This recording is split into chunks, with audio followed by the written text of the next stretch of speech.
Shalom Bapak Ibu Saudara-saudaraku yang dikasihi Yesus Kristus. Selamat bertemu kembali dalam sapaan firman Tuhan buat kita hari ini.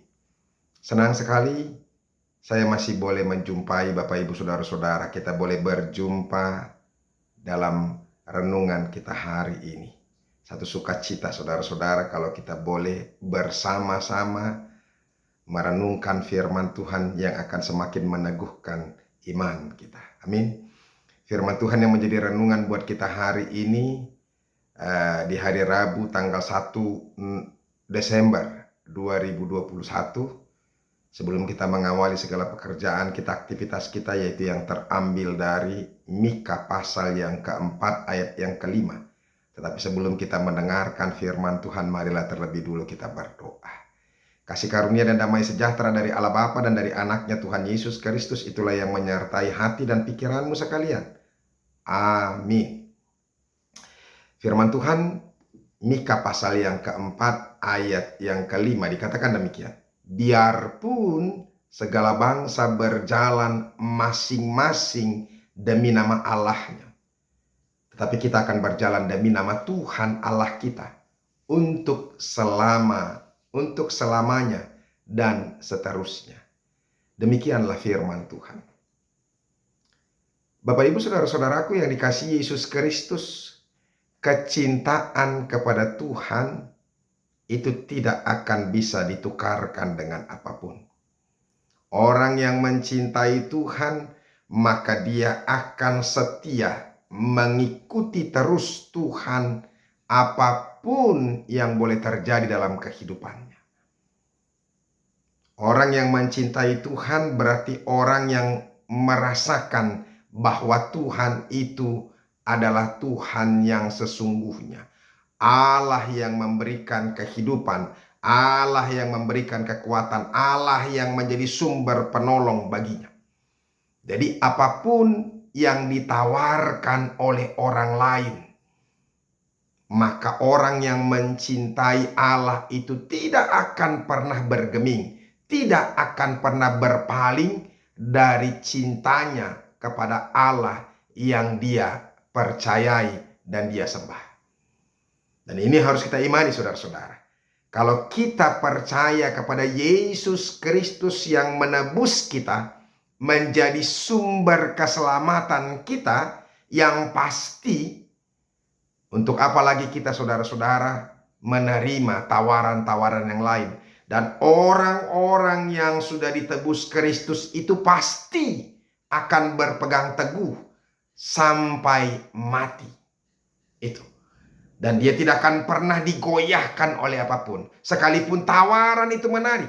Ingat saudara-saudara bahwa dunia ini sedang menawarkan banyak hal. Baik itu keindahan, keuntungan, sukacita, kenikmatan, dan berbagai macam kemudahan-kemudahan. Tapi ingat, yang menyelamatkan itu hanyalah Tuhan Allah kita, yaitu di dalam Yesus Kristus saja.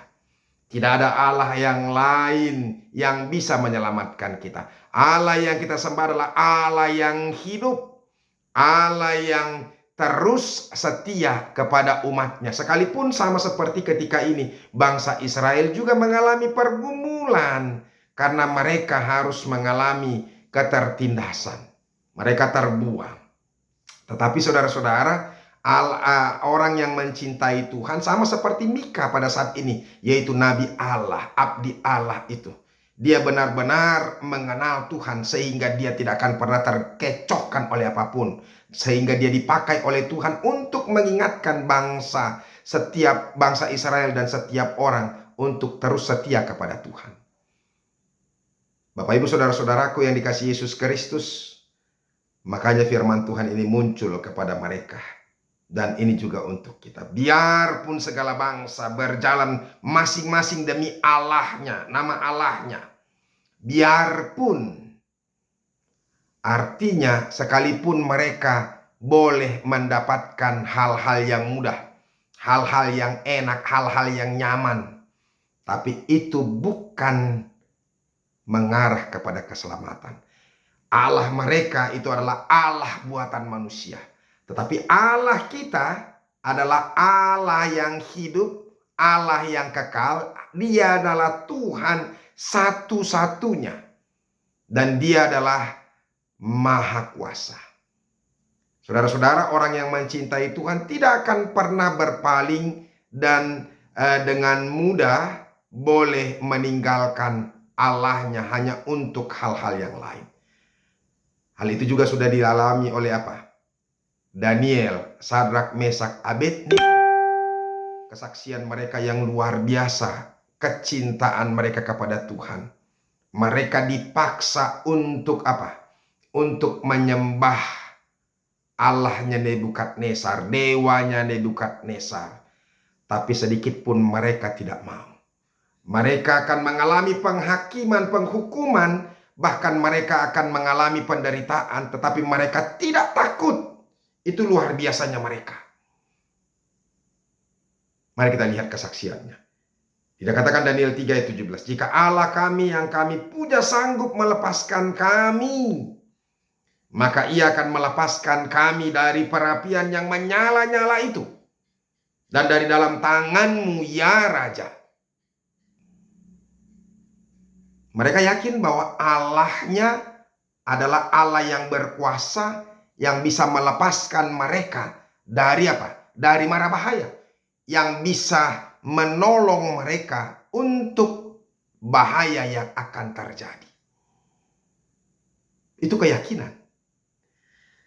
Tapi kemudian lihat, tetapi seandainya tidak, hendaklah Tuanku mengetahui ya Raja, bahwa kami tidak akan memuja dewa Tuanku, dan tidak akan menyembah patung emas yang Tuanku dirikan. Itu hebatnya saudara-saudara, iman mereka. Mantap sekali. Dasar iman mereka itu benar-benar sudah teguh. Mereka tidak peduli bahwa penderitaan yang akan mereka hadapi, pergumulan, masalah yang begitu besar yang mereka hadapi. Karena mereka tahu, orang yang percaya itu tidak akan pernah disia-siakan oleh Tuhan. Orang yang mencintai Tuhan, orang yang menanti-nantikan Tuhan tidak akan pernah dikecewakan. Itu yang mereka imani. Bahkan sekalipun mereka harus mengalami pergumulan. Padahal ketika mengikut Allah yang lain, mereka mendapatkan kemudahan, mendapatkan banyak hal yang membuat mereka boleh bersukacita secara duniawi, secara kedagingan mereka. Tetapi mereka tidak mau menukarkan itu. Iman mereka bukanlah iman yang kacangan, bukanlah iman yang gampangan, bukanlah iman yang mau hanya enak saja. Tetapi mereka benar-benar teguh berpegang kepada iman, hanya percaya kepada Allah saja. Makanya satu kesaksian ini buat mereka luar biasa. Dan ini juga yang mau disampaikan oleh firman Tuhan sekali lagi kepada kita. Biarpun segala bangsa berjalan masing-masing demi nama Allahnya, tetapi kita akan berjalan demi nama Tuhan Allah kita untuk selamanya dan seterusnya. Oleh karena itu Bapak Ibu Saudara-saudara, ini juga menjadi renungan buat kita yang meneguhkan kita. Mungkin ada banyak kesulitan, mungkin ada banyak pergumulan, mungkin banyak pencobaan, mungkin banyak penyakit, mungkin banyak kesedihan yang sedang terjadi dalam kehidupan kita. Tapi ingatlah, Allah kita itu adalah Allah yang menyelamatkan kita. Bersabarlah. Menantikan kedatangan Tuhan, kita harus betul-betul tinggal dalam iman. Pencobaan, pergumulan, jangan sampai mengalahkan dan mengalihkan iman kita kepada Tuhan. Tuhan Yesus memberkati kita. Amin. Terima kasih Tuhan untuk firman-Mu, berkatilah itu. Ajar kami untuk berpegang teguh hanya percaya kepada nama Allah. Di dalam nama Yesus Kristus kami. Ya Tuhan, berkatilah kami, kuatkan kami terus. Dalam nama Yesus Kristus kami berdoa. Amin. Bapak Ibu Saudara-saudara, kita sudah dengarkan firman Tuhan, tetaplah teguh. Berpeganglah terus, berjalanlah terus bersama dengan nama Allah kita. Tuhan Yesus memberkati. Sampai ketemu besok. Salam.